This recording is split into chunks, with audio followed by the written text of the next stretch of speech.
can answer a couple of questions, and we're going to get back to business, okay? Please. Well, Mr. President, Mr. Vice President, Secretary Mnuchin, Secretary Scalia, and everyone else here, including my brethren from the restaurant industry, thanks so much for having us here. It's an honor for me to be here representing 10,000 restaurants in the U.S. We have Burger King, Popeyes, and Tim Hortons. These restaurants are owned by small businesses. We have franchisees from coast to coast that work day in, day out. We have team members that are in the restaurants day in and day out. We've been in the restaurants working as an essential service since the beginning of the crisis in March. We have had our drive-thrus open and delivery open, but we've still had a tremendous impact on our business, and so we're really looking forward to the process of reopening the economy, reopening the country. We already have about 1,000 locations around the country that have started to open the dining rooms with reduced capacity. We've added PPE, we've added safe and social distancing in the restaurants to ensure that people can come in. We have acrylic screens in the front counter. We have masks and gloves for the employees to ensure that everyone feels safe, our guests and our team members.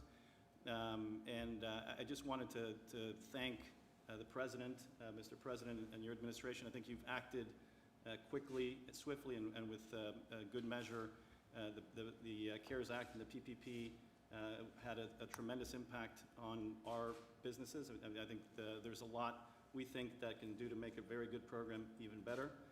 One of the things that we've talked about as we were kind of chatting here is this idea of extending the 8-week deadline. We think that 8-week deadline, when it was implemented, was probably 8 weeks probably seemed like an eternity, but today we're in the 10th week of the pandemic, and I think it's going to take some time for our restaurants and our owners to get back to the capacity levels and the traffic levels that we were seeing pre-COVID. And so a little more time, we think probably taking it to 24 weeks would be appropriate to allow for restaurant owners that are participating in the program to be able to manage through and rehire the employees, which is what the purpose of PPP was intended for. There was two other things that I think are important for us. One is we think business liability protection for small businesses is important. We're going to see potentially with the reopening of the economy, with the reopening of small restaurants, we're going to see frivolous, I think, and unfounded lawsuits against restaurant owners, against small businesses that are trying to do the right thing, trying to survive and trying to keep their businesses going. So we firmly believe that protection from these types of frivolous lawsuits would be helpful. And then finally, to the extent that there's additional federal assistance that's targeted for the restaurant industry, I think the restaurant industry as a whole participated to the tune of about 9% of the PPP, and we think there should be additional funds available for us to be able to weather and continue to weather the storm. But we're really proud to be here, proud to be part of this extraordinary group of restaurant leaders, and thank you so much for the opportunity to be here. Well, thank you. That's a lot, 10,000 restaurants, and that's some big group and good group too. I know your chains, and I know a lot about your company. It's a great company, so you'll be back very soon. I have no doubt about it. And some of the things you mentioned we'll be talking about. I do want to say before we go further, so this was a very big day therapeutically, cure-wise, and vaccine-wise. Tremendous progress has been made, as I've been saying for 2 weeks, because I've been seeing what's going on and I think spearheading it largely. And this was a very, some big announcements are coming and have just come out, and the market's up almost 1,000 points. You'll check your market. I'm sure you did before you walked in the room, but I imagine your company's doing better today than it was a week ago, right? We're focused on the profitability of our franchisees. That's my focus. Okay, good. So what we have is big announcements coming. Big announcements have already come, and tremendous progress has been made therapeutically, cure-wise, and also, obviously, vaccine. To me, therapeutically and cure is more important than vaccine because it's immediate. And if we have something, even people that are very sick right now would try and expedite everything so it goes really quickly, really quickly, like let's get it going immediately. So if you have somebody that's not going to make it, if you have somebody that's going to pass away, going to die, and if we have something that we think works, we want to get them immediately into those hospitals or wherever the people are located. So that's being talked about also with the FDA, with Dr. Stephen Hahn, who's doing a fantastic job. And so we're trying to expedite things. But very importantly, just overall, what big news it is medically. We are so far ahead of where you would normally be just from a logistical standpoint. And that's the other thing. We're also gearing up and close to geared up because we have tremendous people in the military, so they'll be able to deliver service very rapidly. So a lot of good things are happening, and let's see what happens in the very near future. Steve, you have anything to say? Just want to add, Mr. President, that thank you for all being here. We appreciate how many people you employ as an industry and the special issues that we have, and we look forward to continuing to work with you. Good, thank you very much. How are you doing on deductibility, Steve? How's that going? Good? Good, please. Thank you, Mr. President. Really appreciate you gathering us here today. This is a great representation of restaurants from across the country. Jose with his 10,000, my 2 on Bourbon Street. I am the president and CEO of Galatoire's. We've been there since 1905. Yeah, right. And, you know, restaurants are the cornerstone of so many communities. Where some big business is absent, restaurants are there. And we employ so many people. We just appreciate how swiftly y'all have acted to bring relief our way. We think with just a few small changes in cover period and length of the cover period on the forgiveness of PPP, we have a real great opportunity. And, you know, just the very nature of restaurants in general, we rely on social interaction. So it makes us really unique that we were hit hard quickly, and it's going to make our comeback really difficult. That being said, I'm glad to hear your news, that there's Well, my some- news negates what you just said, because you would be back into business like you had it. Yeah. No seats lost, et cetera, et cetera. So Yeah. we'll see what happens, but it certainly negates it, yeah. Yeah, so, you know, in the interim, we appreciate the opportunity to be in front of you. Longer cure periods on the test periods on the loans would be incredible. You know, a city like New Orleans, we have 1,500 restaurants, but only 400,000 people. And so when you look at that, how do we survive? We survive with leisure and business travelers. 19 million visitors last year. And that being said, you know, it's going to take us a little time to ramp back up.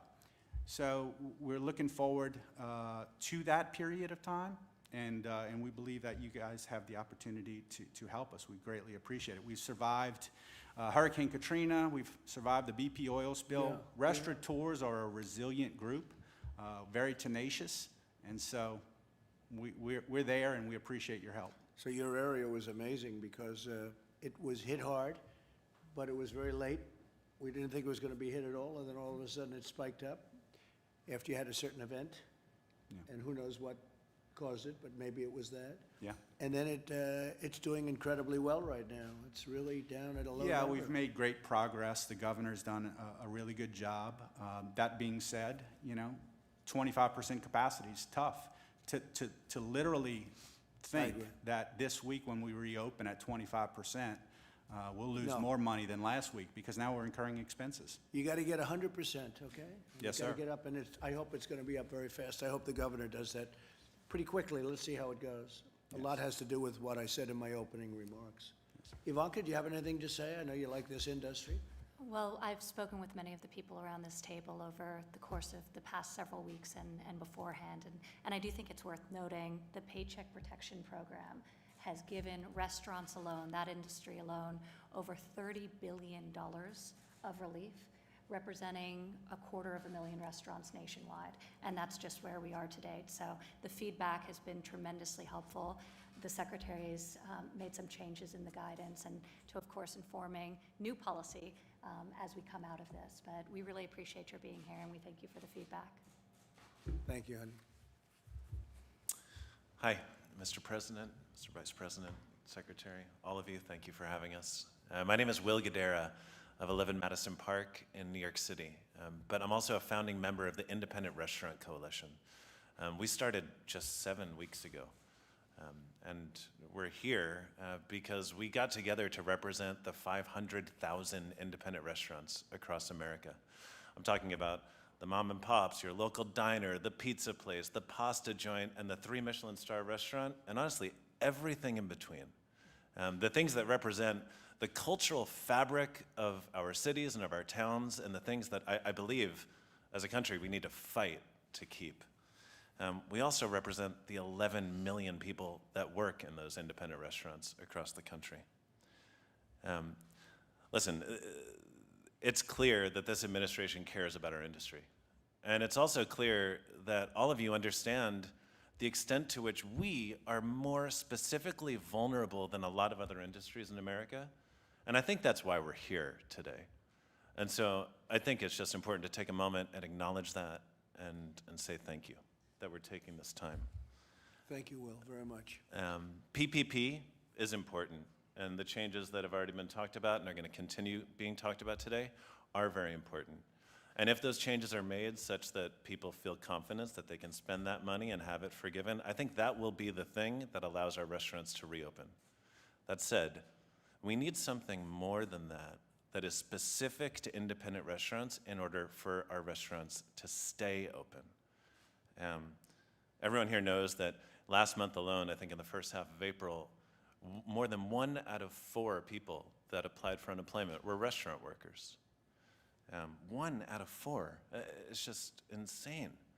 And so we've put forward a plan to members of Congress and to this administration that we put forward because it'll put all of those people that are currently unemployed back to work, such that by the 3rd quarter of this year, we're going to be looking at unemployment reports that are astonishingly good, not to mention the supply chain that we represent. If restaurants go down, the commercial real estate industry, the farming industry. And so our plan helps bring unemployment back to where it needs to be, and it supports a lot of our other industries that rely on independent restaurants for their survival. And so we appreciate being here. We'd love the opportunity to talk more about this. I know that in times like this, a lot of people have their hands out. I don't take that lightly. I do believe that independent restaurants are more vulnerable than most and a really important part of this nation, and I don't want to lose them.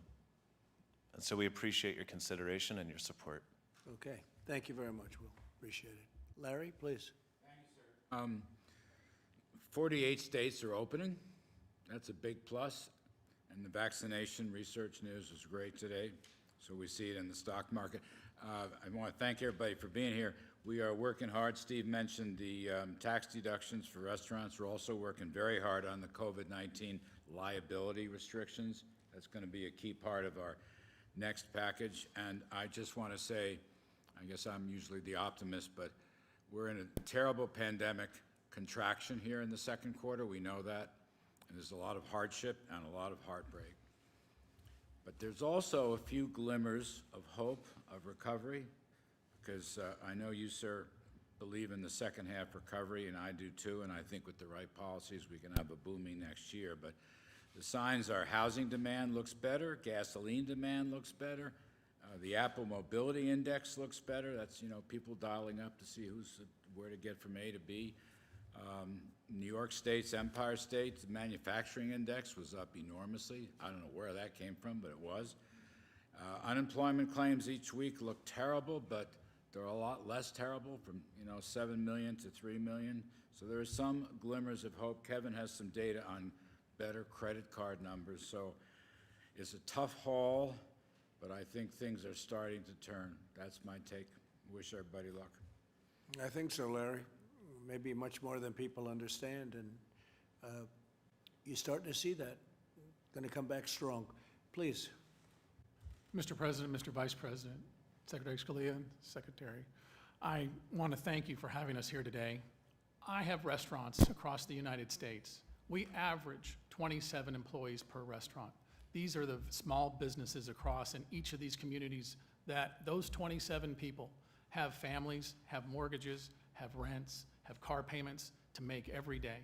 And being able to stay open and work with the governors and get the PPP money, and to be able to give people reassurances that tomorrow is going to be better than it was today, and to give them that hope has been really important for us, our business, and those families. And I want to thank you for your leadership and your team's leadership in doing so. One of the things we talk about in the business is how well we talk about treating others and bringing people into the family and bringing them into the restaurant like you bring them into your home. And that's what we do in the restaurant business every day. We treat everyone like family. And doing so and having the leadership here has been really helpful to us and the entire industry. And frankly, 8 weeks, 9 weeks ago, I was thinking about this Chinese nightmare, and I didn't want it to affect the American dream that we all had.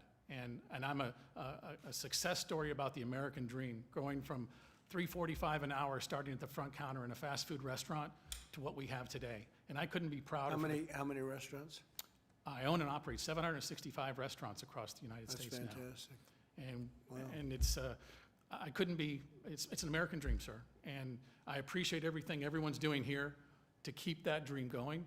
And tomorrow is going to be better than today, and I appreciate that. Thank you. If we get deductibility, you'll do better than you did 2 months ago. Thank you, sir. That's my opinion. Please, go ahead, Kevin. Give it, Yeah. let us know what's going to happen. Yeah, sir, first of all, you might recall when we first started talking about the economic damage that was coming from the shutdown, that we emphasized right from the beginning that this industry and the travel industry were going to be the hardest hit. And so we've been focused like a laser beam on coming up with policy ideas to do something about it. And as you said, we've got a really good plan. The thing I could say is that if you look at the real-time data, as Larry said, that you really are starting to see glimmers of hope. And maybe even like you could even characterize it a little more optimistically than that. Larry's being super cautious, but the credit card data are really going up. The number of businesses open in the country is skyrocketing. I mean, the country's getting back now, and I think that there's a great reason for optimism for this group, because you can really see things going much, much faster forward than I expected. I know I was pretty depressed about how bad it looked and how slow it was going to be a few weeks ago, but now you can really see it turning on faster than I thought. There's a tremendous demand, tremendous pent-up demand. It's true. Don't forget, we turned it off artificially. It was just stopped. We went from the greatest economy in history of any country to we have to stop. And we saved, by doing that, millions of lives. We saved hundreds of thousands, but probably millions of lives. And we did the right thing, and now we have to open, and now we're going to do great. And if this comes along, what we're hearing medically from these great companies, these great geniuses, if this happens, that's really going to be something. So, great job, thank you. Please. Mr. President, Mr. Vice President, Secretary Scalia, Secretary Mnuchin, it's an honor to be here today. My name is Marvin Irby, and on behalf of the National Restaurant Association, thank you for convening this meeting of these industry leaders on this very important subject. To be honest with you, normally at this time, I'd spend a lot of time telling you about this industry. But what's been clear over the last several months is that you get it. This administration gets it. You know everything about our world-famous chefs, our esteemed independents, our beloved brands that dot every community in this country. And I'm proud to say that for over 100 years, the National Restaurant Association has represented all restaurants that play a key role in our society and an integral role in our food chain. I have the opportunity that I get to speak to restaurateurs every single day, and I can confirm we desperately want to reopen. Our restaurants are desperate and are heartbroken that at this time we can't provide the support and the comfort to the communities in which we serve. For too many restaurants right now, an incident happened 60 days ago that has crippled us, and before today's news, we did not see an end date until later this year. Programs like the Paycheck Protection Program are an incredible first step. And thank you, Secretary Mnuchin, for this program, which has benefited millions of small companies throughout this country.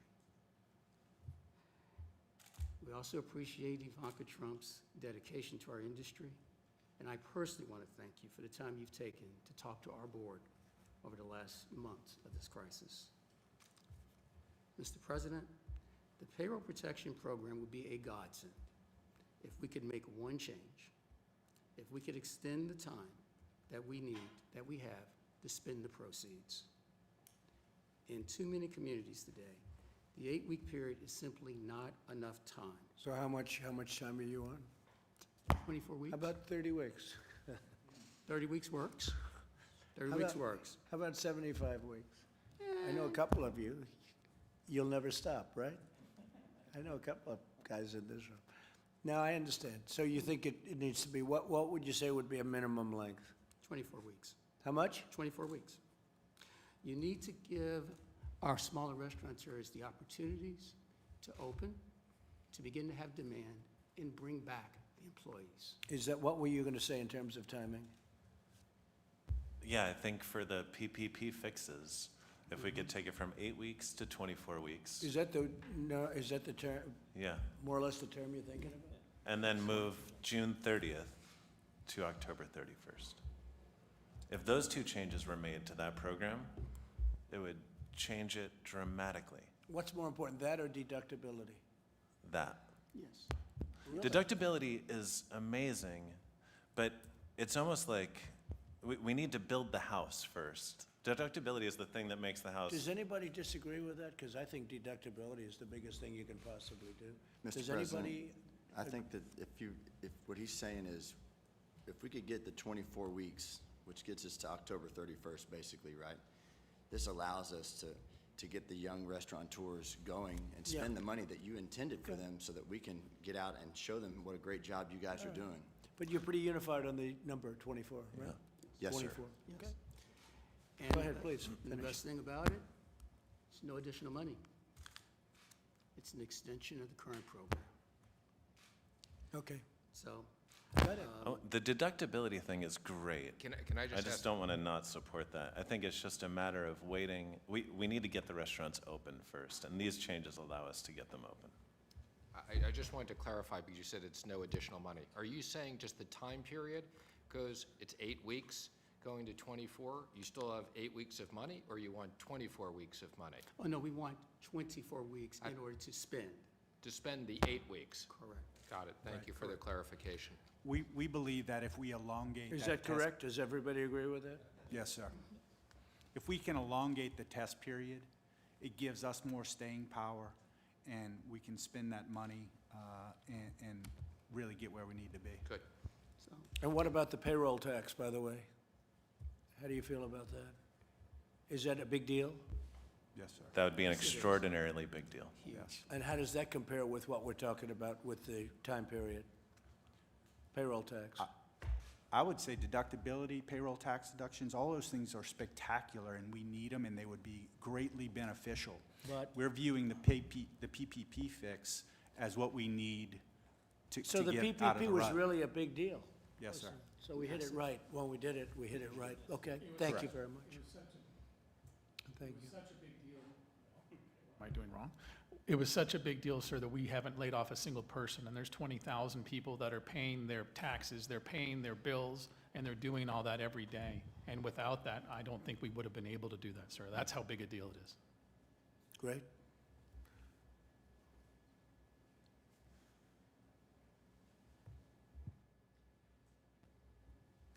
Mr. President, Mr. Vice President, good afternoon. Thank you so much for your leadership, ladies and gentlemen. It's an honor to be here, and I deeply appreciate the opportunity. My name is Nirain. I represent Panera Bread. Panera has 2,500 cafes, revenues of about $6 billion, and we employ 140,000 people. The pandemic impacted us very deeply, as it did everybody else. We lost close to 50% of our revenue in the first week. Since then, it is slowly coming back, but we still have a long way to go. Now, the So health crisis. You got down by 50% or Yeah. more than that?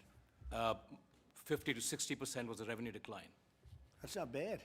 And and I think what's good is that it's actually coming back since that time. Good.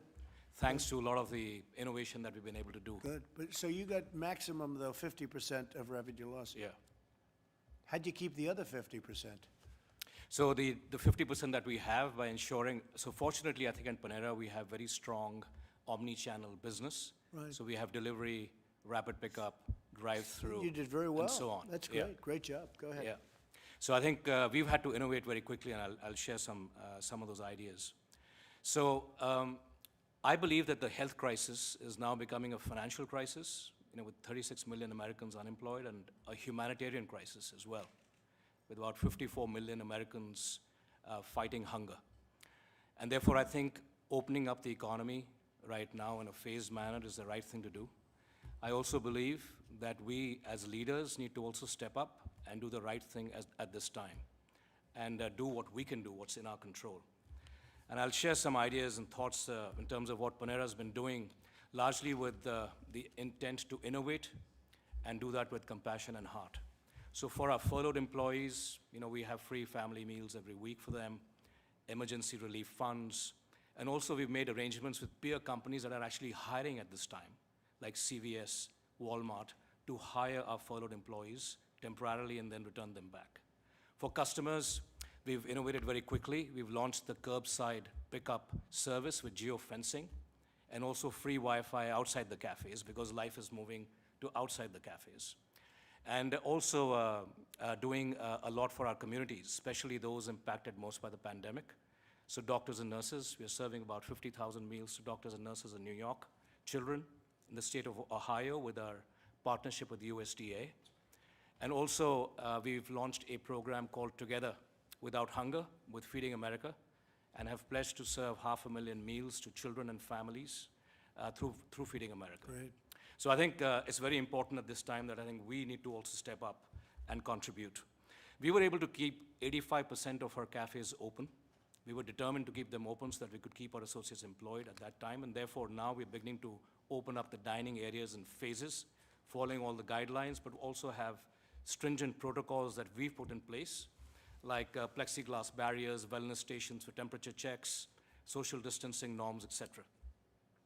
Will you be keeping any of that? I mean, there are some innovations that have been made. Some people say maybe we'll keep it. Would you be keeping any of that or not really? Yes, I think there's going to be a shift in how the consumers are going to interact with brands, and I think it is time for us to innovate. So another example is... Would you ever keep the plexiglass barriers? So I think we'll keep the plexiglass barriers. I mean, on a permanent basis, I'm talking about. I think at least over the next 6 to 9 months. Right, but could you see that being permanent? Because hopefully you're not going to have it that long, by the way, 9 months. But would you see a thing like that? You'd have to build a nicer version of it, as opposed to quickly throwing it up. But would you see something like that being permanent, possibly? I think hopefully if the virus is under control and we've gotten to the other side of it, I think then we can get back to life as we once knew. You'd rather not have it? We'd rather move back to life as we once knew it, right? Rather not have I agree. Yeah.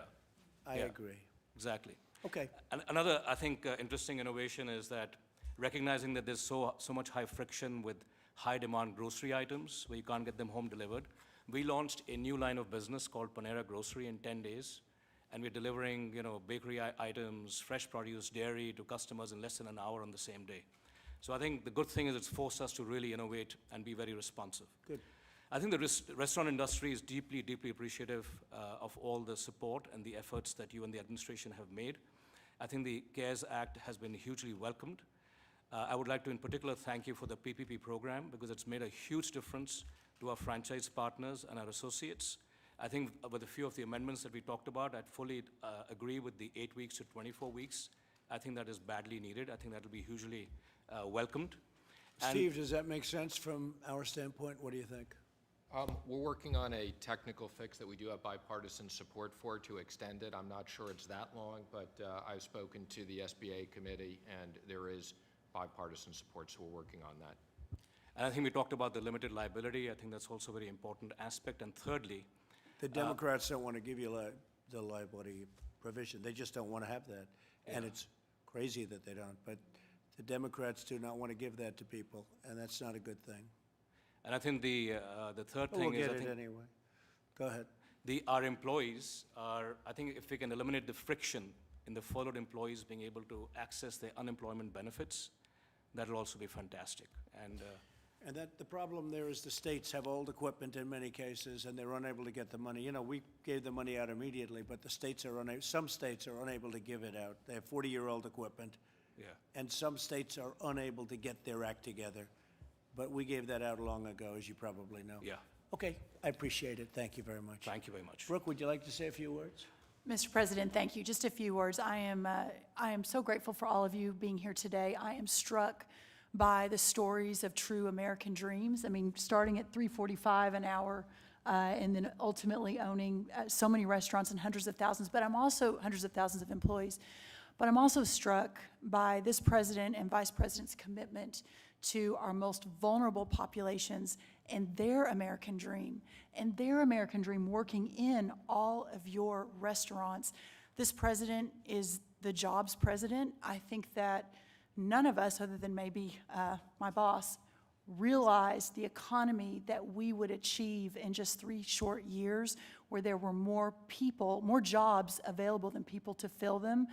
And what I am so encouraged by is the resoluteness and the conviction of this president, this vice president, but truly the American entrepreneurs that are sitting around the table today and working alongside all of you as we bring this country back to even greater heights than we ever knew possible. The transition to greatness is really what America and the American dream is all about. So thank you all for being here. Know that we are here to help you always, and we are here to make sure that what this president led on and has achieved will be once again very, very soon. So thank you, Mr. President. Thank you very much, Brooke. Great job.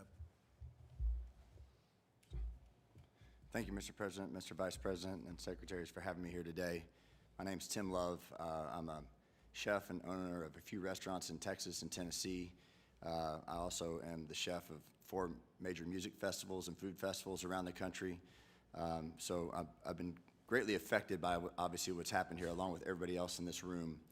But what I wanted to speak to you about today is that to touch on the PPP and to kind of clarify what we were saying is the 24 weeks is only set up because certain restaurants aren't able to open now. In Texas, we were able to open on May 1st, and I quickly activated the PPP and tried to get all my employees back. I've hired 80% of my workforce. I started with 490 employees. We've got about 400 employees already back. And I will say it's encouraging to see people come out. They're excited. They want to be out. What would have happened if you didn't have PPP? Well, if I didn't Would have you have people, survived it? Would you have gotten by? I probably would have gotten by, but this allows us to do it the way that we feel like it should be, to take care of the employees first. We want to take care of our employees and make sure they're safe. Same activation we're having when opening the restaurants. We want to open the restaurants safely, make sure our employees are safe first, so our guests can be safe. I'd ask from the administration to put out that confidence, to get the American people understanding that it is great to go out and that our economy is going to be great again, because we know where it was before it started. We know how to get there, clearly. So now, just with a couple of adjustments to things that are already written, to the Secretary's point, we're not asking for more money. We're just asking the opportunity to spend it the way that you want us to spend it, the way it was intended, to take care of our employees when we're able to open up. That's it. That should be easy, Steve, honestly. Yes, sir, Mr. President. I think you can take care of that for sure. We're working on it, Mr. President. That should be easy. Yeah. Okay. And so That's like one of the easiest requests I've ever heard, Larry. That's right. Well, that leads me to my next request. The 75-25, the way that it's spent, I know is tough, but I'm speaking for my friends who are in New York, not necessarily for myself, even in Texas, where the rents are higher, and they need the ability to spend the money on rent if necessary, so long as they're hiring their employees back. So while the number one thing is to get the workforce back, reduce unemployment, get people back to work, which is what I'm doing at 25%. Believe me, I'm not going and building new houses on my 25% of occupancy. But what I am doing is putting the great American people back to work that I love, and the way we get the economy going is getting the workers back to work so they're able to spend money and earn money, so therefore we can keep the economy moving. And so those 2 adjustments to the PPP, which don't require any extra money from the administration, from Congress, allows us to really move the economy forward, which I know is one of your number one things, especially as we're moving along this year. And I think you can get a lot of people in our industry, the workers, that people work very, very hard to get behind you, just to show that kind of confidence. I think you will. How many restaurants are there total, everything, in the United States? How many are there? 650,000. Yeah. How much? 650,000 restaurants. Who would think that's 11% of the overall? 650,000 restaurants. Who would ever think that's possible even, right? That's good. And it's been a great business over the years, and it'll be And better there'll be than ever. 650,000 again, so long as you That's keep doing what you're fantastic, doing. though. Yes, Yeah, sir. no, well, I think deductibility gets that. Actually, I think I would agree with you'll that. go up very substantially. They got rid of a lot of restaurants when they ended that. People don't realize it. Then you get used to it. You had fewer restaurants. They rented to other things. Now I don't know what they're gonna rent to, And to your frankly. point about that, sir, the deductibility, which you can easily identify with, and it does spread wealth amongst the restaurants, most definitely. We're talking just about an immediate concern with the PPP to get people moving Yeah. forward so that we I- can get I this agree. deductibility going. No, I agree. We'll look at that very strongly. Yes, sir, thank you. Okay. Hello, Mr. President, and it sees how important it is to all of y'all, this subject, because I haven't seen this much firepower from all of y'all except at a state dinner or a Christmas party. So I appreciate, Mr. President, that all of you guys are here because I know you're really trying to get something done. I own a company, Landry's, which is in 40 states and is all full-service restaurants. So I average like 150 employees per restaurant. And it's everything from Del Frisco's to Mastro's to Martin's, the Palm, but then it's on the other side, the Bubba Gump's, the Rainforest, and they're all company-owned. It's been devastating, and it's funny, you brought up about China. I should have realized it was going to be a bad year for China when my general manager tweeted out, freedom for Hong Kong. So that started my And you year kept with it China. quiet, right? You And kept that right. quiet. So I'm still trying to work that out. And here comes something else. He owns the Houston Rockets, in case you don't know. And he's and by the way, he's a great guy, great family, great everything. And, yeah, he did cause you a little ruckus. Whatever happened to him, by the way? Yes, Is he still yes. working for you? Yes, he is. He must be pretty good. Yes, because it's just, it's a trick question, but he is. But Mr. President, everybody's talking about the PPP, and when your team designed the PPP and said, let's bring it through the SBA, I think it was an unbelievable idea, and you did exactly what you needed to do. But I'm one of those people when it started being pitted against, because I'm a sole proprietor, but I do $4 billion in revenue, and I would have been that billionaire that took the money from the little business. So I was not able to take the PPP money, and I caught so much criticism because I was the first person who did lay off 40,000 employees, because the world doesn't understand that when you shut everything down from your casinos, which you and I did a few deals together, from the Rainforest to the Trump Marina, your tail of your payroll was $150 million the next 2 weeks. And we all pay That's right. yesterday's bills with today's income.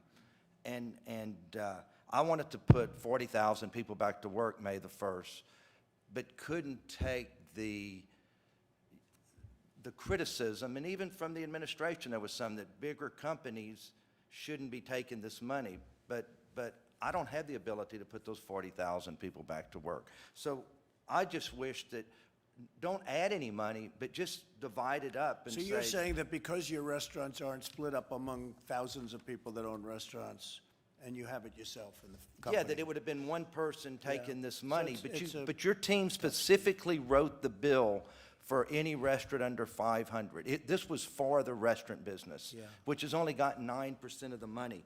But if you would just split it up, and I'm not saying add any more money, but add a category for the larger private restaurateur that could go out and take this money and put it in a different bucket, so it wouldn't be me taking this money away from the little beauty So salon. what happened to you then, Tillman? So where are you on that whole thing? How did you do with the Well, PPP? How did it work out for your company? I took the money and sent it back and did not spend a dollar of it because Because they found out you're very rich, and they said, what the hell? You know what? But I also was the first person that opened the leveraged finance market and went and borrowed $300 million Yeah. at 12%, where just 3 months earlier borrowed at 3% because I needed the liquidity to keep the company afloat. So what'd you do? You went out very early, right, for the money? And you found the market it was opened even at that early days? Yes, I borrowed $300 million to add to liquidity, but it wasn't enough to hire back all my employees, which I would have loved to have done with the PPP. What'd you And- do with your basketball players that are making $25 million a year? I have two of them that make 40, Russell and James. By the way, they are good players. They are good, but they, yes, they are getting paid Could because I there's a ask you just collective out of bargaining agreement, and that's why. Tillman, what's going to happen with basketball? Can you give us because I would be interested. Do you have any idea what they're doing now? Yes, yes. Go I ahead. think what they're doing is waiting to see what happens in certain states and if we're going to be able to play, making sure the virus continues to go in the right direction in the next few weeks. And I think that if things keep going the way that it's going, I think the NBA, the commissioner, Adam Silver, who's done an unbelievable job through this, and the 30 the owners, I think, will make the decision to try to start the season up again. Will you finish the season or not? I think that there's talk about finishing the season, playing X amount of games. The players need to play to get paid, and right now they're taking a 25% pay cut, and because they own 50% of our revenues, the players, unlike the other sports. And so they want that revenue and that television revenue, even if it's not the people in the stands revenue, so they can get paid. Could you go immediately to playoffs, or is that not really possible? I think that they would use I think that we would play some games just to get it going Right, again I and agree. create the interest and then go right into the playoffs. But I think it'll be great for America. We're all missing sports and everybody, wants to see these great NBA teams. But Good luck with that. thank you. But just create a category for us, Mr. Secretary. Well, Steve, what do you think about that? I mean, he's got a unique situation. He has a lot of restaurants. It's a big company, but, But I can't pay You have him. other people where the company is the same size, but you have 2,000 owners. What do you think of that? Well, it's a complicated issue, Mr. President. That is As I've complicated. said before, we didn't anticipate the Los Angeles Lakers, who I'm a big fan of, would be taking a PPP loan. And as a result of that, there was a lot of backlash around that. paid it back? And we went through the certifications. I'm saying that for the media. and, They paid it. Again, we realize the issue, how it impacts your workers, and we're sympathetic to that. This was a program for companies that were not necessarily quite as big, but Yeah, we but this is understand your different than the issue. Lakers. The Lakers are a basketball team. This is a man that owns how many restaurants do you own? 600 restaurants, but they're all full-service restaurants. I have 60,000 employees, and you don't have the ability to pay them. I'm happy to follow up with you. We don't need to have this in front of No, but all it of is our interesting friends, for the but, press to hear it because they understand the complexity of it. So if he had 600 owners and he franchised them out or something, but he had 600 owners, they qualify. If he has, if he owns it, it's a different situation, but I can understand what he's saying. So let's take a look at it. And then just one more thing, if we could just do something with lease terminations, because I'm the largest operator in New York for full-service restaurants, and the $1 million leases, let them protect their rights, the landlords. What's your largest restaurant? What is it, New York? Del Frisco's, Mastro's, Martin's, the Strip House, the Bill's Burger and Rockefeller Center, Right. Dos Caminos, Yeah. on and on. So, but if we could Good just. job you've done. I mean, you got hit by the plague, right? But outside of that, you've done a hell of a job. Just trying to keep It up with just brought you back to earth a little bit. We were definitely brought back to earth. You really have. You've done a fantastic job. Hey, you're a friend of mine for a long time, and Thank you, I sir. have to say, you paid me rent for a long time, right? Absolutely. For Rainforest Never and missed some a other payment. things.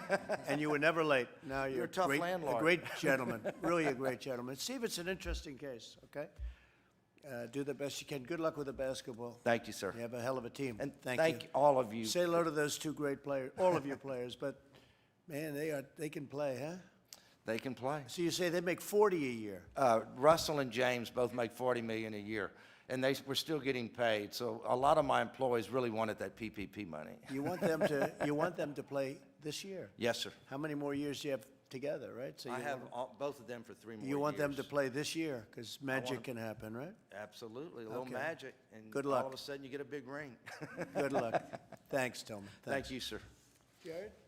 I just want to thank everyone for being here. It's been incredible to watch all the innovations that you've been doing in your business models to give more confidence to the public, to get open. The President identified this very early as a critical industry for us to focus on for a few reasons. One is you're a major employer. There's a lot of people who are hurting right now because the restaurant industry is closed, but also you're a gem of America. People love getting entertainment and enjoyment from the great work that you do. So this has never really been an issue before because the restaurant business has never been closed before for a period of time. So this is truly a unique historical situation that's occurred, and we're all in this together to try to figure out the best way back. But the quicker that we can help you figure out how to get demand up, the quicker you can hire back employees, and we can get Americans back to enjoying all of your fine establishments. So thank you for all you're doing, and thank you, Mr. President, for your leadership. So, Tillman, he took a ventilator job where the country basically had no ventilators, essentially, and built an incredible empire for building ventilators in a period of very short time. And now we're supplying ventilators all over the world. It's an amazing thing. We got no credit from the fake news media, but what are you going to do? Can't win them all. And now the testing today on the Washington Post, they actually had a headline that the testing is there, but the people aren't there. We have so much testing. I'm sure the person that drew that headline in the Washington Post will be fired today sometime.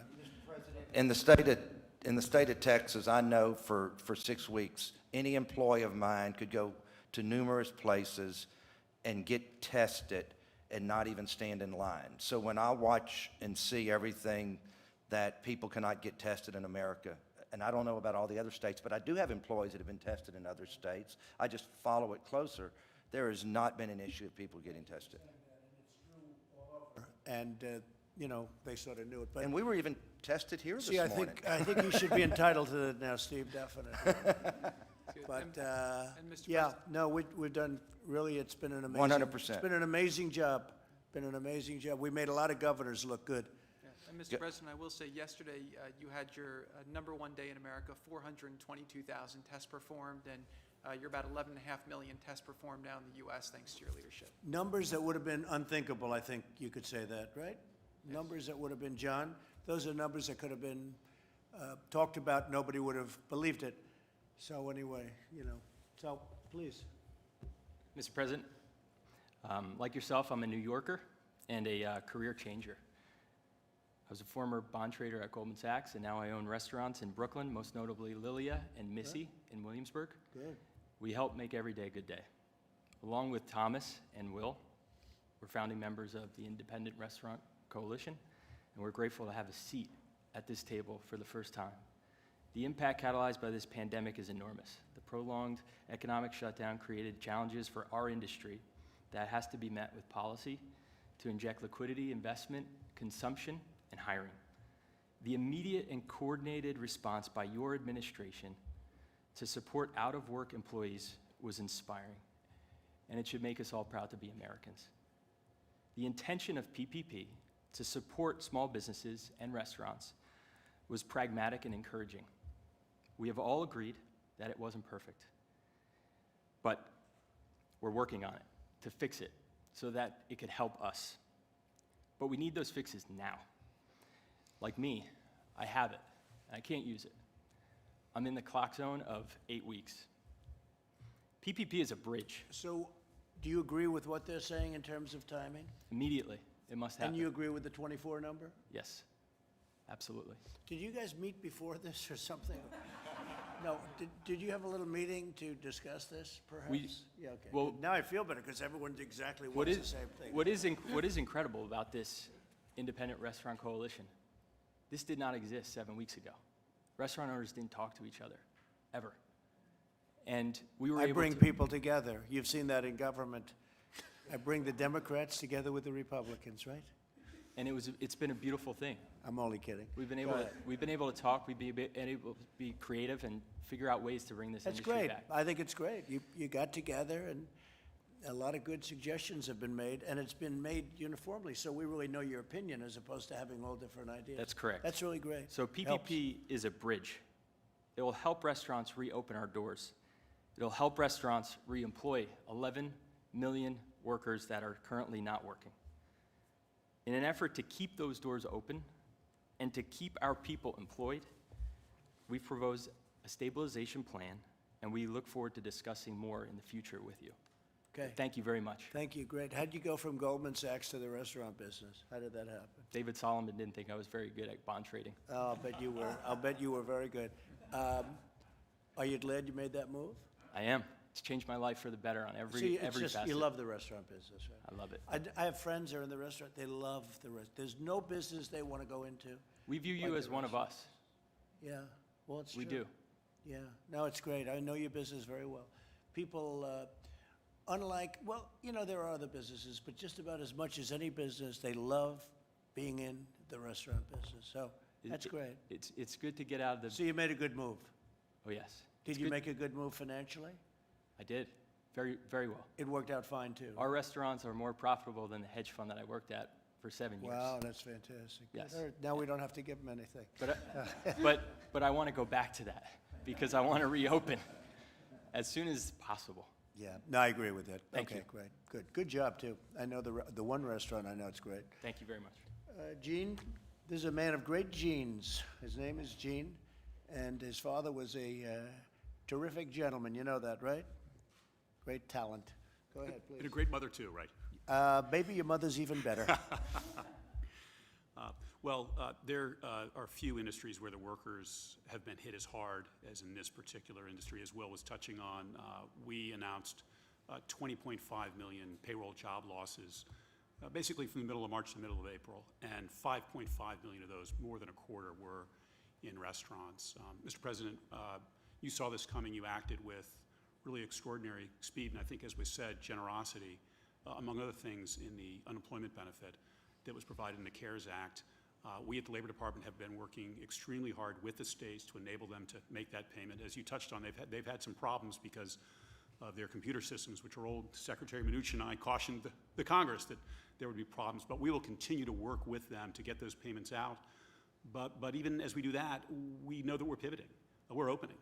We're reopening across the country. There are glimmers and more than that as we begin that reopening, and so we will be focusing too on helping workers transition from unemployment back onto the job. And you hear a lot of numbers. A number that really sticks with me is a couple different surveys have shown, federal surveys have shown that 90% of workers who are unemployed right now have said it's temporary.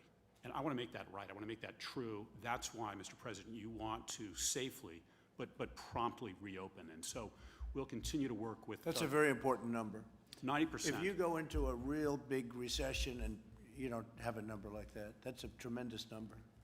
That's really a great, it's a testament, because again, it was artificially turned on and off, but now it's off and we're going to turn it back on. It's been turned on as of, I don't know, it almost feels like today is the first day. I think last week didn't feel the same. Now it feels good. People are starting to go out, they're opening, they get it. We understand the disease much better than we did when it first came in. Nobody understood it. Nobody's ever seen it before. And it feels much different. I mean, today's almost like the first day. But the expression that we like to use, right? Transition to greatness. We're going to be back. And what you said is a very important thing. People expect to go back. And by moving quickly but safely, we get them there. And I had discussions with several of you about safety. We're very focused on that at the Labor Department, giving workers, and I know you're focused too, on giving customers the confidence as they return. And we'll continue to work with CDC and others to help on that front too. And Gene, you have to help the truckers also. We've been talking about the truckers, Mr. President. I gotta, can give you a report. because they've been out there, and I'll tell you, they work hard, and they have brokers that take a lot of their business away. They don't work so hard. They sit in an office someplace. It's not good. So I'd like to help the truckers. Yeah, Elaine and I have been talking about All right, good, please.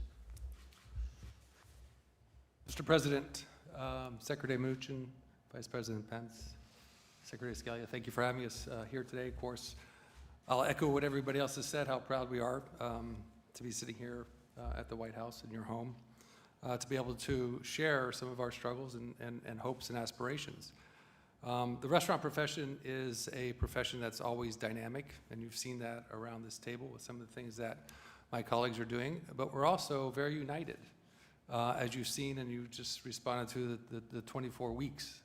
Did we have a meeting before? Certainly we had a meeting before. Did we talk about it? Certainly we talked about it. Because we want to be unified in our approach, whether you have 650 restaurants, 2 restaurants, 6 restaurants, 1,000 restaurants, it doesn't really matter. We all are nurturers at heart, and we want our restaurants to reopen so that they can nurture our guests, our communities, and finally our country. There's something to be said for going last, because I just want to agree with everything that everybody else has said around this table, so I won't repeat it and bore us with more of the same. But I will tell you a story, a personal story, two personal stories, if I may. One about the PPP, and thank you very much, because it's been a lifesaver in many ways for me. I have restaurants, of course, where I have not been able to use the PPP yet. But I also have... Why is that? Because we can't open yet. And there's no point in me hiring back my staff. Where is that? Where? California, New York, Las Vegas, and South Florida. I mean, I hear they're going to keep Los Angeles closed till the end of August. Is that a fact? That's a good question. I'm in Napa Valley, but I'm not really sure about Los Angeles. I'm sorry. Yeah. Yeah. That's the mayor wants to do that. Yeah. That's a death wish. Yeah. Because, you know, there's death on both sides. You know that. Mm-hmm. There's death on both sides, not just a one-way street. And we solved a big problem, but you have to understand the other side of it, too. And they don't understand the other side of it. Yeah. Okay, please. On the other hand, our consumer product good division, where we have 4 different businesses, has been thriving. And we have taken our PPP money and rehired 100% of the staff in those 4 companies. So I look at that, and I'm extremely thankful and grateful for all the work that you and your team have done so quickly to help us. On our restaurant side, I echo what everybody else has said. It's a little more complicated. I also want to thank you for voicing your support of BIG, which is our business interruption group, which I started with a couple other chefs, and has grown quite large. We've started to make some inroads with the insurance companies, certainly with some of the congressmen and some of the senators. So we continue to work on that for all businesses, not just for restaurant businesses. Finally, I want to talk about a small farm in Orwell, Vermont. A small farmer named Diane St. Clair, who is by herself with her husband. And this is about the supply chain and how important restaurants are in so many different aspects. But we reduce it down to individuals that we know, that we love, that depend on us as restaurateurs and as chefs. It's a woman who has 8 cows, who gets up every morning 7 days a week to milk her cows, let them out to pasture, begin to make her butter, bring her cows back at 4 or 5 o'clock, milk them again, and put them to bed every day. I am the sole source of her revenue. She's not able to sell her butter anywhere else, so she's not making butter today. The impact that restaurants have in our communities, in our states, and in our country are extraordinary. We are, in many cases, the first job people have. My first job was in a restaurant as a dishwasher, making a little less than $350, but that was just of my age. And being able to move up. We give people the second chance in restaurants. And finally, people's last jobs are in restaurants. Those who are retired and on benefits are augmenting their benefits by working in restaurants. We don't really care about your education. We're not concerned about where you come from, your religious beliefs. We are open to everybody. We employ the most women of anybody beside the federal government, the most single-parent women. It's just extraordinary how much we embrace our entire country and what we do. And what we do at heart is we nurture. I became a chef, and I remember the day I decided to become a chef. I'd been cooking for several years. July 1977 in Narragansett, Rhode Island, working for a French chef named Roland Hennon, who asked me one day, "Why do cooks cook?" And I was certainly intimidated. I was young, and I said, "Chef, I don't know. Why do cooks cook?" He said, "We cook to nurture people." And there was something inside of me that resonated with, and I embraced the idea of nurturing people. And I have 1,200 employees. There are over 1,180 who are unemployed today that I desperately want to bring back to work so that we can not only nurture each other, but nurture those who come into our restaurants. Again, I want to thank you for having us here today. I want to thank all my colleagues for articulating everything that we wanted to say in such a profound way, and I appreciate the opportunity. So thank you, Mr. President. Thank you very much. Beautiful story with the woman with the 8 cows. Yep. You wouldn't think that. Restaurateurs do, especially, I guess, some with an individual restaurant or a couple of restaurants, they do that a lot, don't they? They buy directly. They do. Yeah, we support so many small farms around the country. I started an initiative called Big Hearts and Small Farms with 5 other chefs, just so that we can offer people an opportunity to buy some of the food from some of these small farms around the country. Tillman doesn't do that. I don't think you do that with your 8 cows, right? He doesn't do it. It's a little different, but Nah, it it's a goes great- from the it's a very great small to story. the very big, and that's what restaurants are all about, and I'm proud to be part of this community. What's the difference in butter? Tell me, the difference in butter between what she sells you and what you would normally be able to buy, out of curiosity. I don't want to, It is extraordinary because it is truly a seasonal product. So the butter changes flavor and color depending on the season. So in the in the spring, when they're eating green, when they're grazing on grass, green Really? grass, the butter is That's a beautiful fantastic. orange hue. And of course, in the summertime, it turns lighter because they're eating hay. So, and the Mike flavors just said there's no taste. comparison, he knows. It's just, yeah. There's a Indiana, a tremendous difference in the No butter kidding, from, so it's good. oh, And, yeah, and you it's extraordinary. probably pay less too, right? Well, I don't know how much I pay. It's not about how mean, much I no, pay, but it's we- about supporting her and what she's trying to do. Right, but would you pay less, generally speaking, when you do those things you do directly with the farm? You know, when we deal directly with the farmers, I never talk about price. It's always about quality, because Yeah. we're about quality good. and building relationships with people.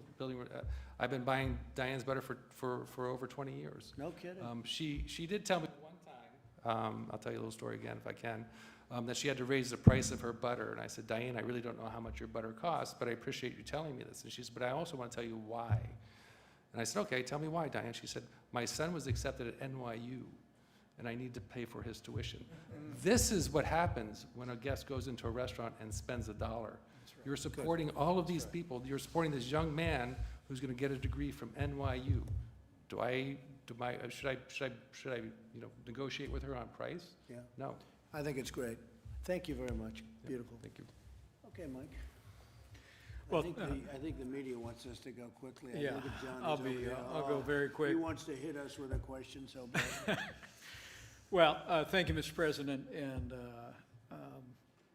I have had the great privilege of sitting in this room alongside the President on many occasions over the last 3.5 years. I don't know that I've ever been more inspired by the optimism, the resilience, the love of what you do, and the people that you employ and the people that you serve than I've been today. So thank you all for sharing your stories. The President has brought together here our top economic team, the Secretary of the Treasury, Secretary of the Labor, all the people that have been involved in standing up the whole of government response. But from the standpoint of the White House Coronavirus Task Force, let me just say thank you. This industry, 650,000 restaurants strong, had to make very, very hard choices. I want to assure you, you said, Sean, that you all consider the President to be one of you. And I can tell you, my friend considers himself to be one of you, and he always will. But he understood when we asked the American people, and we asked businesses like the thousands represented here, to shut down, to go to drive-through services, to find ways to innovate to meet your customers. We knew the sacrifices that were involved in that. The President directed our economic team to find a way, paycheck protection, to stand up and come alongside. But your decision, your company's decision to put the health of your employees, the health of your customers, the health of your community first, saved lives. And you are to be commended on behalf of the President and all of us who've worked 7 days a week on this issue here at the national level. I want to say thank you. The President and I are going to dismiss in a few minutes, and we're going to go to our weekly call with America's governors. And I'm proud, as the President is, that as we sit here today, 48 states have announced plans to reopen. It was a month ago the President had our task force release a plan to open up America again. And America is opening back up. And I just want to assure you that the counsel that you have given us today will continue to inform ways that we can support not just this industry and the communities, but support your state's efforts to safely and responsibly reopen and put America back to work. One last thing, Mr. President. one of the great success stories of this pandemic has been that the food supply has not been interrupted. And I honestly didn't know, Mr. President, before we got into this, that roughly half of America's food needs are met in restaurants and in those 650,000 establishments that we're talking about here today. And through this pandemic, not only did you innovate, you found ways to continue to meet that food need and keep food on the table of Americans, but I also heard just a week ago that it was restaurants that were transferring what you had in storage to your local grocery stores, to your local food banks, to make sure that Americans didn't miss any meals in the course of this pandemic. So for all those reasons, I say thank you, and just know that in this president and in this entire team, we are going to be partners with you, and we're going to bring back America and all of America's great restaurants bigger and better than ever before. And it's going to be sooner than you think. Mike, what are the 2 states that did not open? 48 states have released plans. There's 2 that are, we expect them to be releasing plans very soon. Who are they? I'll get that to you before we talk to the governors. Is Connecticut? Can't do anything. So. It'll open. It'll happen quickly. So just briefly, the Paycheck Protection Program has delivered over $30 billion in aid to more than 250,000 restaurants. Up to 95% of that funding is going directly to the workers' payroll. You know that? On Friday, the SBA published the loan forgiveness application, which ensures that all businesses, including restaurants, will not be penalized as long as they make good faith efforts to rehire all of their employees. You know that? I signed a bill providing federally funded pay to sick people that are sick and for family leave. So you have for sick and family leave, and that's a very important bill. So you have federally funded paid sick and family leave. And I think some of you are taking advantage of that. Businesses can defer paying income taxes until July 15th. We gave that extension. Business can claim tax refunds by deducting their losses from the 2018 through 2020 against taxes they paid for the previous 5 years. That's a big deal. And then, as you know, we're going to Congress, and this is more pertinent to what we're talking because you knew all of what I just said. You've been living through it. Restore the restaurant deduction to help jobless restaurant workers. So if a company pays or somebody pays, they get a deduction. That's going to create a tremendous amount of business. I think you're going to have to open a lot of additional restaurants in this country. I think it's, frankly, more important than even the other things we're talking about. I guess short-term, what you're talking about is more important, but long-term, the deduction would be phenomenal. Create an Explore America. That's Explore, right? Explore America tax credit that Americans can use for domestic travel, including visits to restaurants. That's a big deal. Grant restaurants more flexibility under the PPP. That's what we're talking about, right? And protect workers and businesses alike with curbs on frivolous litigation. A thing I know something about. There's a lot of frivolous litigation. So we don't want somebody going and sitting in your restaurant, Tillman, and then suing you for $10 million because something happened. And they'll do it anyway. No matter what we give you, they're going to do it anyway. You know that. So I thank you all for being here. We'll take a couple of questions, John. And if you have any questions for these great restaurateurs, please ask. Oh, well, Mr. President, first a question for you. Attorney General Barr says he is unlikely to have any criminal investigation of either Barack Obama or Joe Biden. You've been talking about what you call the greatest political crime in American history. What do you think of Mr. Barr's decision here? Well, I think if it was me, they would do it. I think for them, maybe they're not going to. I don't know. I'm surprised because Obama knew everything that was happening. I don't think Obama knows where he is in a lot of ways. I saw his statements the other day, and I think that, frankly, they weren't very good. That's President Obama. As far as Biden's concerned, I can't tell you. Only he knows what he knows. I don't think he knows too much. But I think Obama and Biden knew about it. They were participants, but so I'm a little surprised by that statement. I don't think he said it quite the way you said it. I think he said, as of this moment, I guess. But if it was me, I guarantee they'd be going after me. In his case, they're not. So I think it's just a continuation of a double standard. I'm surprised by it. But that's where it is. And I don't know what he said about the others. You have to understand, I was coming into this room as that statement was being made. So I Something don't know interesting, he said, we cannot allow this process, the legal process, to be hijacked by efforts to drum up criminal allegations, investigations of either candidate. He seemed to be suggesting that Well, I this- think you'd have to ask him what that means, because I'm in no position to tell you that. I've stayed away from it. I'm relying on the Attorney General to do the job, and so I don't know exactly what he said because I was in this room. disappointed if there is no criminal investigation of Biden or Obama? I don't say disappointed or not, but I have no doubt that they were involved in this hoax, one of the worst things ever to befall this country in terms of political scandal. I have absolutely no doubt that Obama and Biden were involved, and as to whether or not it was criminal, I would think it would be very serious, very, very serious. It was a takedown of a president, regardless of me. It happened to be me, and in my opinion, it was an illegal takedown. And but I'm going to let the Attorney General make all of those decisions. I've stayed out of it because it's the appropriate thing to do. I wouldn't have to stay out of it, as you know, but I've decided to stay out of it. So I would say that I heard that just a little while ago, a few minutes ago. I'll have to look at it exactly as to what was said, what was meant. I will say this, we have an honorable Attorney General. He's going to do an honorable job. He's a very honorable man, and he's going to do a very honorable job.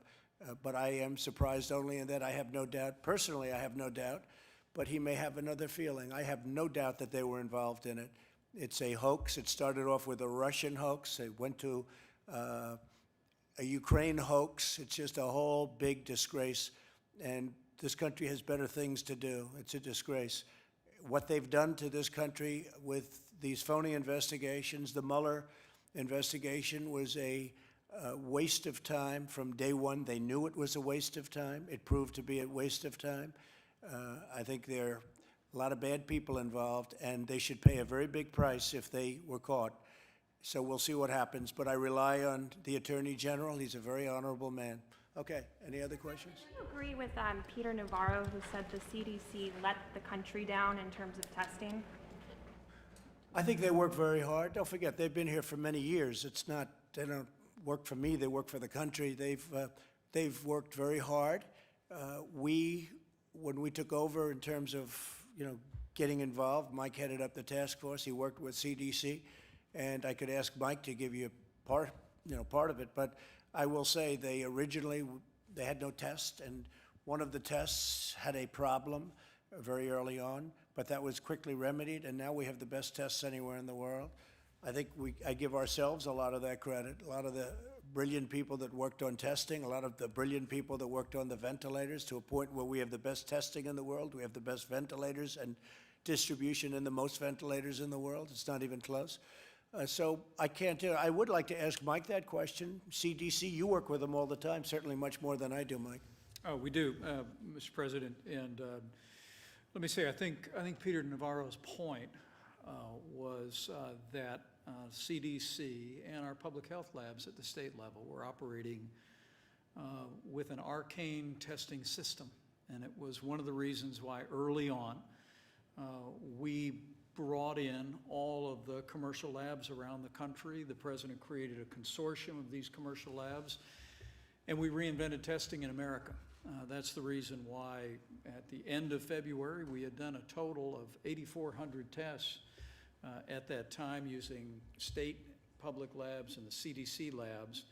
But because of the president's efforts with basically innovating testing in America, we now reached 11 million tests. I think you heard the statistics, more than 400,000 tests yesterday. And we're actually hearing, as the president said earlier, we're hearing reports of excess capacity that I think the state of New York, Governor Cuomo reported that he has the ability to test 15,000 people a day, but they were only testing 5,000 people.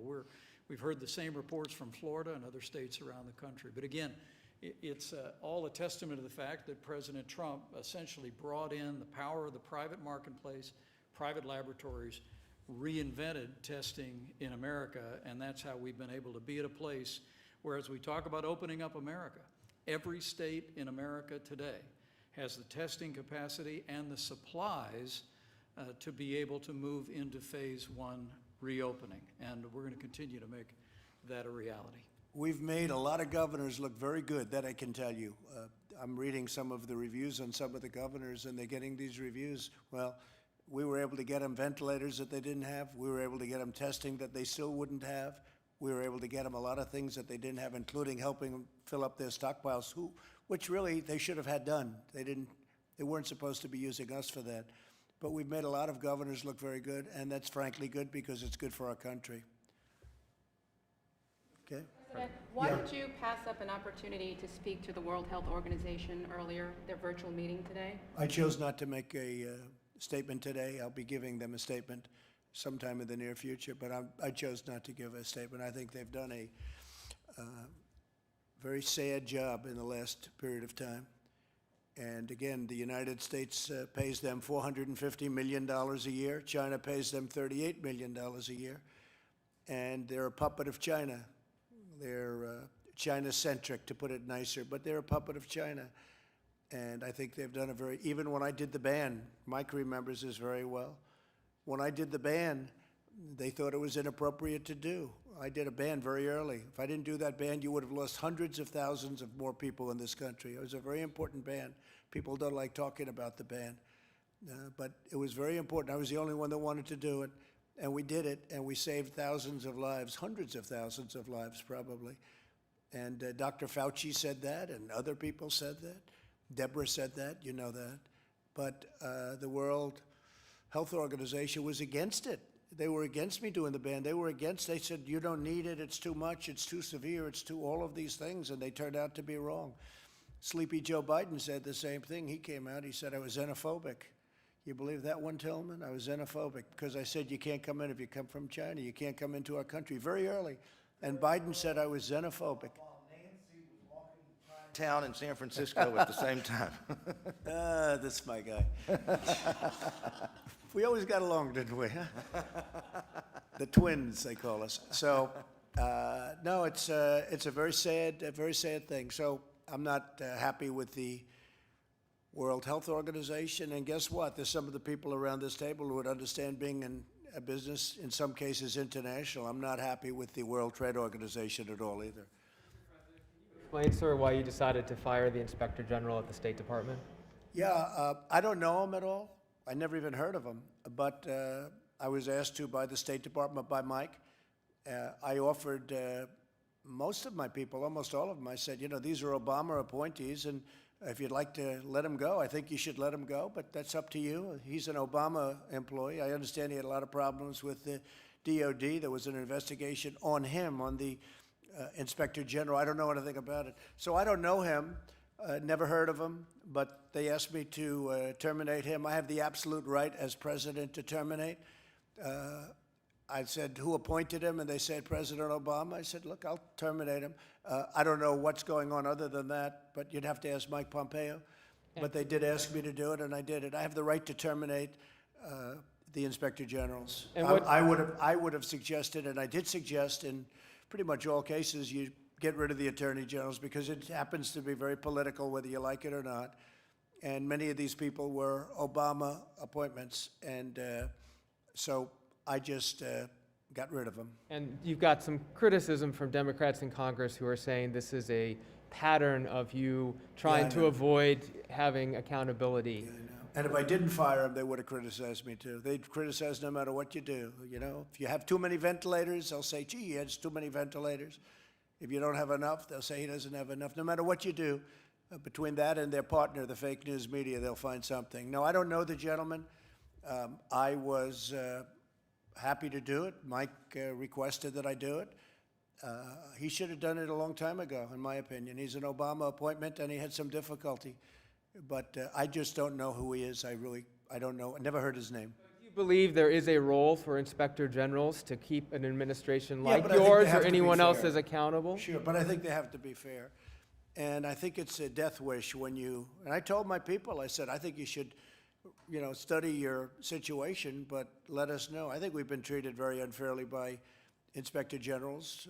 I can go into instances, but I'm not going to do it now. But the Inspector Generals, when they're put in by Obama, just like it could be that if they were put in by me and it was somebody else's administration, especially the other party, it could very well be that you'd be treated unfairly. But we've had a lot of cases where we thought that was unfair. So, yeah, they asked me to do that. I think the big thing is that they should have asked me to do it a long time ago. You said you don't know him, sir. What was he doing that was treating you unfairly? I don't know. I don't know anything about him. I don't know anything about him other than the State Department and Mike in particular. I guess they weren't happy with the job he's doing or something. So because it's my right to do it, I said, sure, I'll do it. I've gotten rid of a lot of inspector generals. Every president has. I think every president has gotten rid of probably more than I have. A lot of our people kept the Obama inspector general. And I think generally speaking, that's not a good thing to do, but they've kept him. But I told them for 3 years, I said, anybody wants to get rid of their inspector generals because they were appointed by President Obama, I think you should do so. Some of them didn't, but now they're doing, a couple of them are doing it now. Yeah, go ahead. Mr. President, isn't there at least an appearance of a conflict of interest if Secretary Pompeo is asking you to fire an inspector general? That I that's can't tell you. investigating- I don't think so. I think maybe he thinks he's being treated unfairly. Again, he asked me if that would be possible. I said, I'll do that, sure. I think it should have been done a long time ago, frankly. And this is a man that has had some controversy, this inspector general.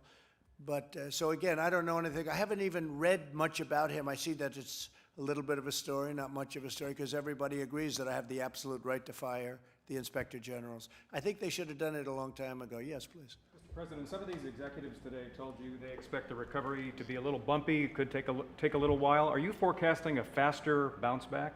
I think they're forecasting a very fast bounce back. I mean, I see great optimism. These are big restaurant people that are really up on the business. They're very successful. They've been very successful. They'll be, I think, even more successful again, especially if we get deductibility.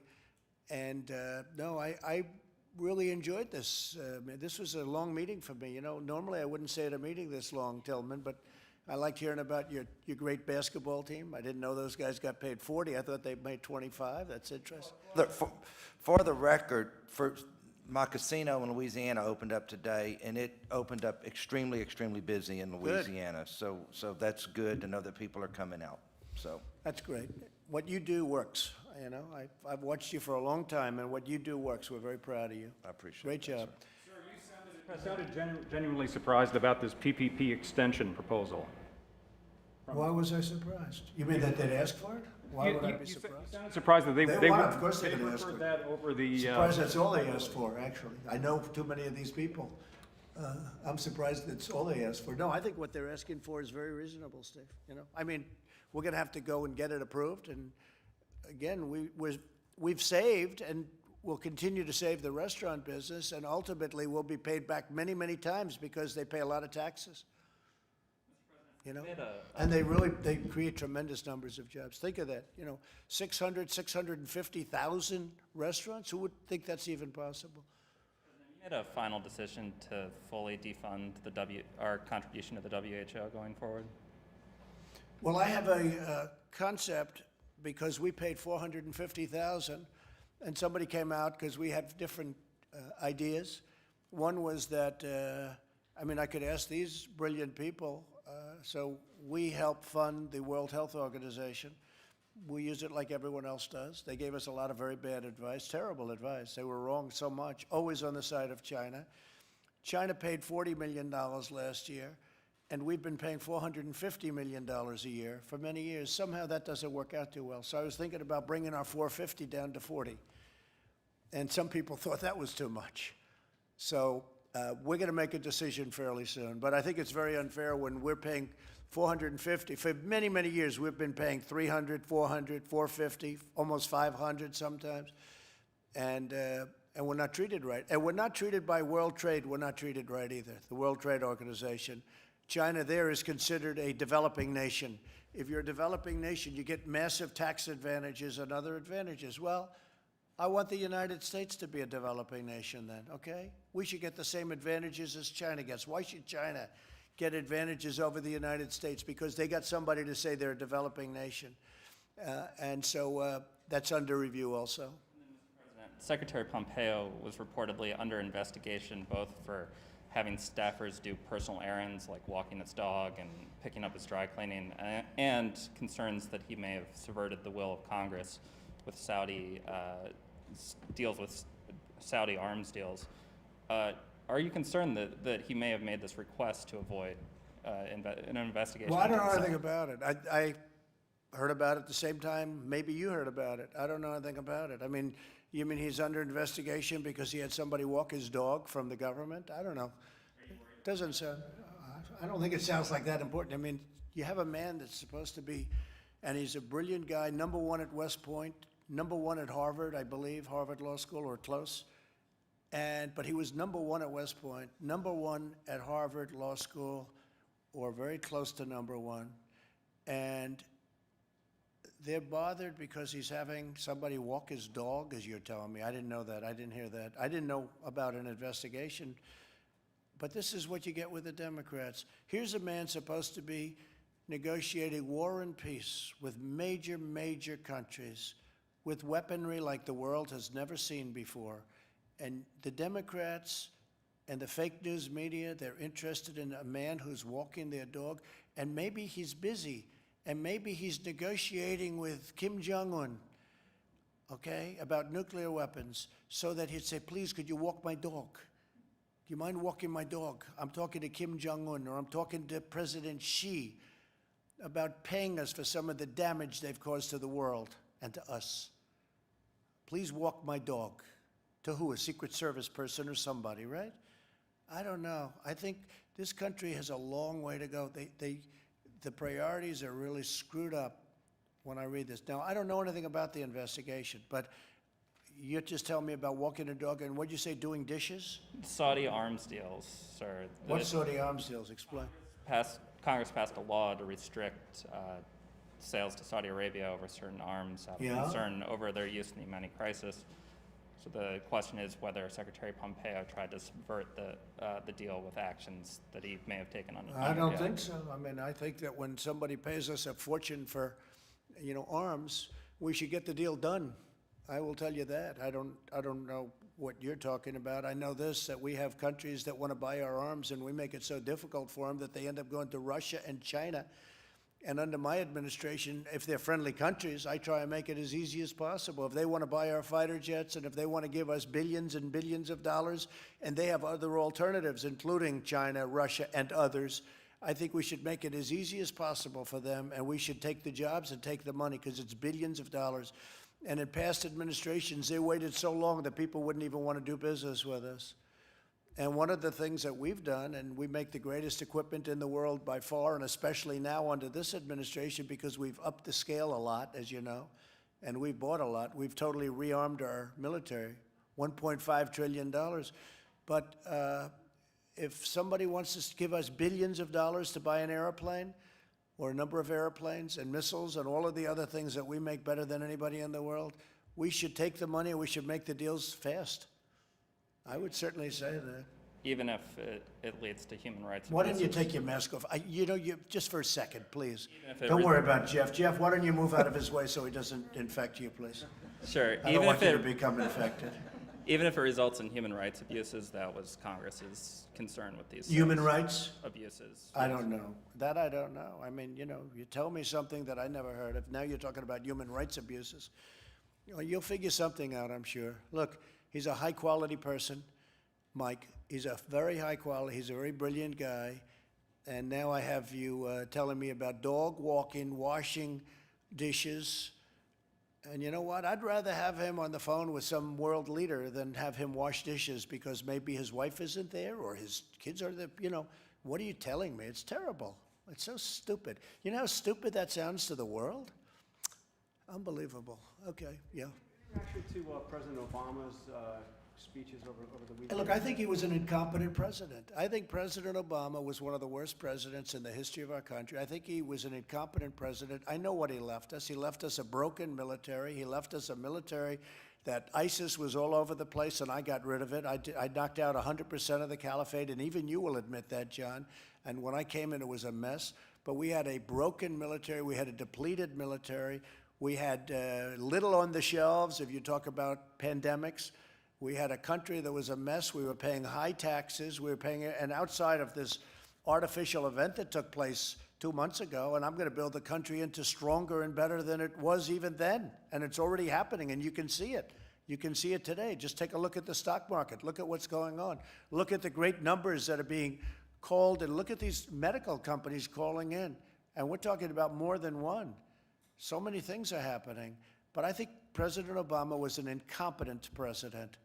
He did a terrible job. And by the way, there was great division in our country with President Obama. You didn't see it as much, but there was tremendous division in our country. Okay? Acknowledge there's division now, too, right? I think we'll have great, yeah. You know, success brings. We had a great success going. Things were really going along, and then China gave us a wonderful gift, okay? And it wasn't pretty. It came out of China, just in case you had any questions, John. It didn't come out of, it came out of China, spread to Europe, but also came here. And the whole world became infected by this horrible thing that they unleashed one way or the other. Not a good situation. Not a good situation. I'm not a man that likes taking that. What happened to us, and it was totally preventable. They could have stopped it at the source. They knew it was happening.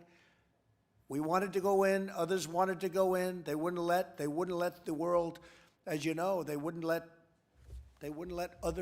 other countries go in. Other countries wanted to. World Health wanted to, in all fairness to World Health. They wouldn't let World Health in. And we're a part of World Health. They wouldn't let them in either. They could have stopped it at the source, and they chose not to.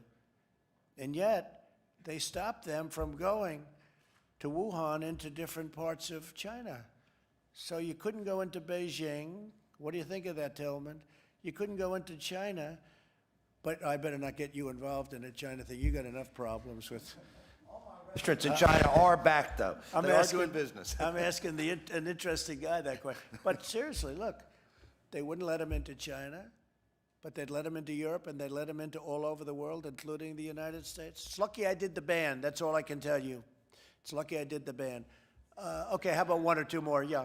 How you're going to specifically make China be held responsible if... Well, I'm not going to tell you that question. Why would I tell you? Go ahead. Will they be held responsible? Will you take steps to hold China responsible? Should be held responsible for what they've done. They have hurt the world very, very badly. They've hurt themselves also, but they've hurt the world very, very badly. Yeah, they should be held responsible. Okay? You tweeted recently that this whole whistleblower racket needs to be looked at very Sure. closely, and it is causing great Sure. injustice. I had a fake whistleblower. Sure. I had a fake whistleblower originally. He was a faker because when he looked at he wrote down a conversation that was totally different from the conversation I actually had with the president of Ukraine. It was a fake whistleblower. And by the way, everybody knows who he is. He's a political operative. You know that. John knows who he is. You know him better than anybody, John, right? He's a faker, and he was a fake whistleblower, and it was a phony, disgraceful period of time. And we came out well. You know why we came out well? Because everyone recognized it for what it was, just a political witch hunt. But he was a fake whistleblower. He wrote a story that bore no resemblance to the conversation that I had with the president of Ukraine. Nothing whatsoever. And by the way, the Inspector General, he went by the whistleblower. He didn't want to see the conversation that I had. When he saw the conversation that I had, he said, well, that bears no resemblance to what the whistleblower said. Why did he look first before he ran to Congress? He ran to Congress like he couldn't get there fast enough with a whistleblower report.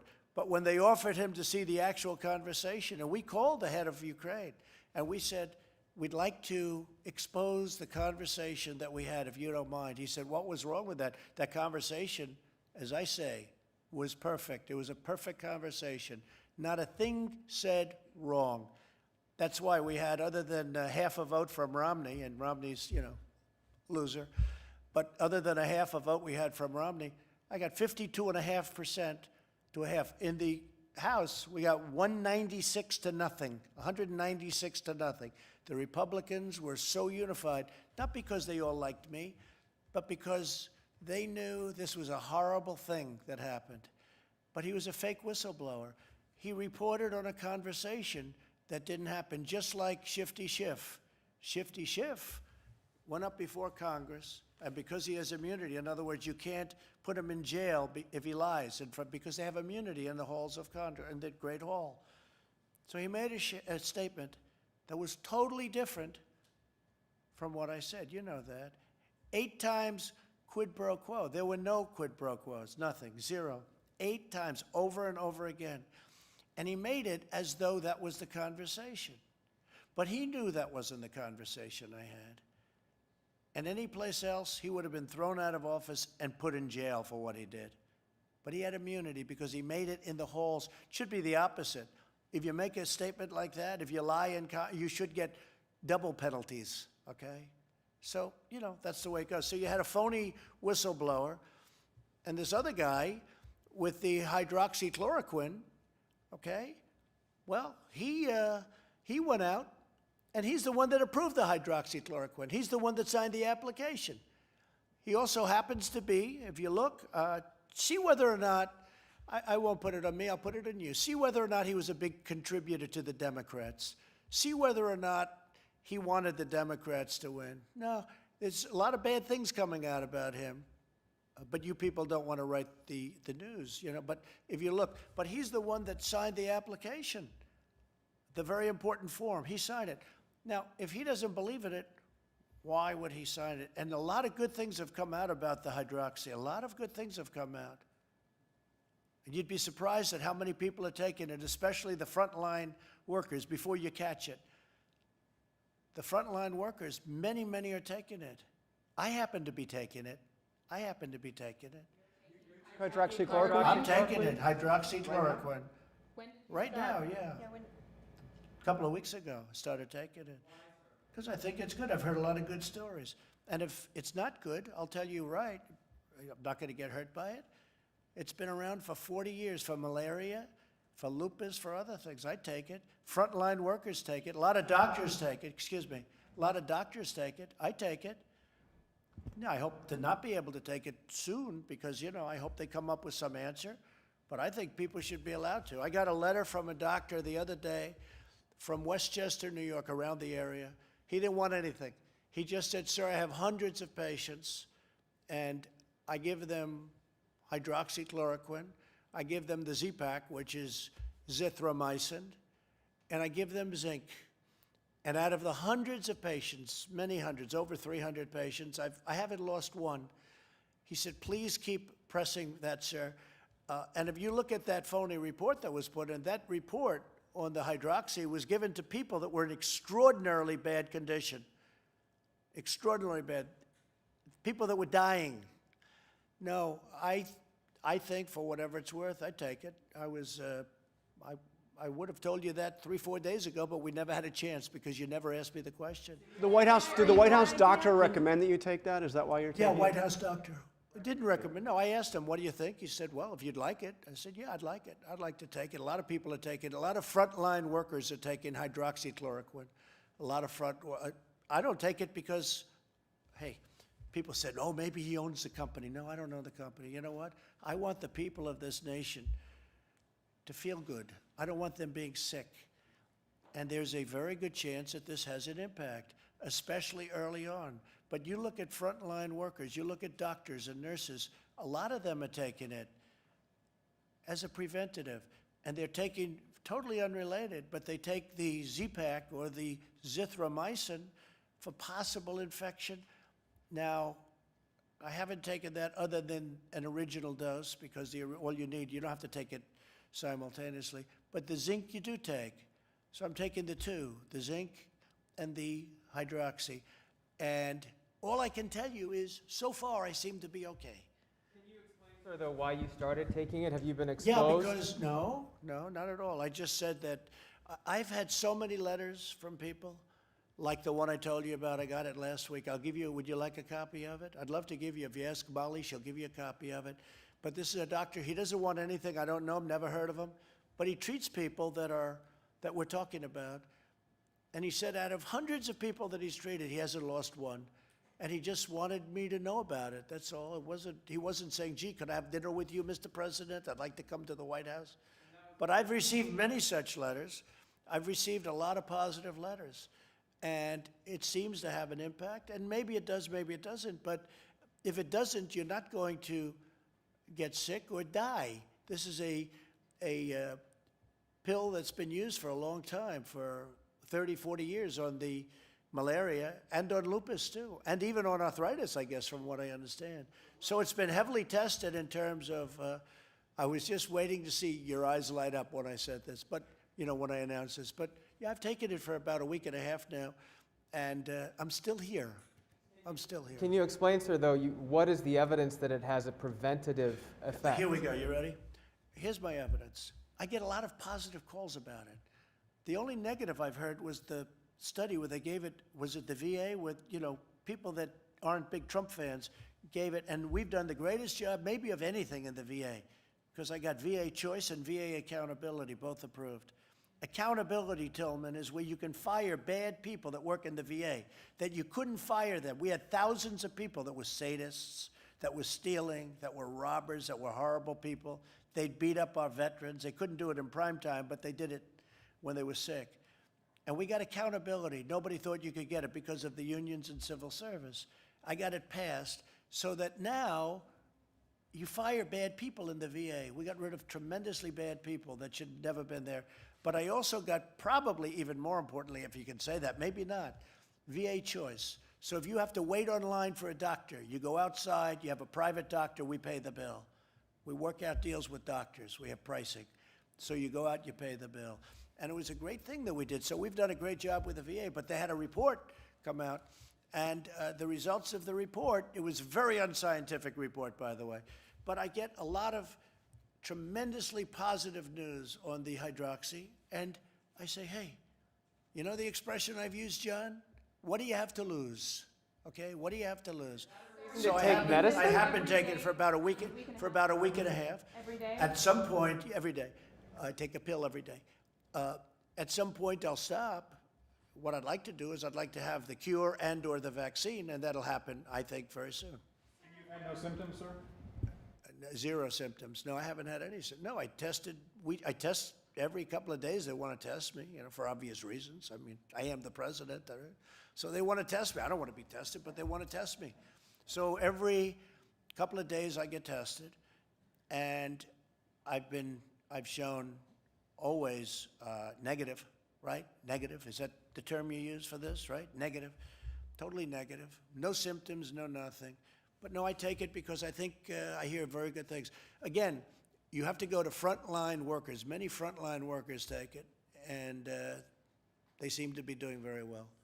Any other members of your administration, Vice President Pence or your family No, members? but I wouldn't be surprised. I don't want to ask them because that's a personal decision as to whether or not you want to say. I just want to be open with the American public because, you know, I happen to think it's good. I do want the letter given because this letter made, not in terms of my taking it, but I thought it was a very well-crafted letter by a man who's a respected doctor up in Westchester, maybe a little beyond Westchester, a little up higher, and in New York.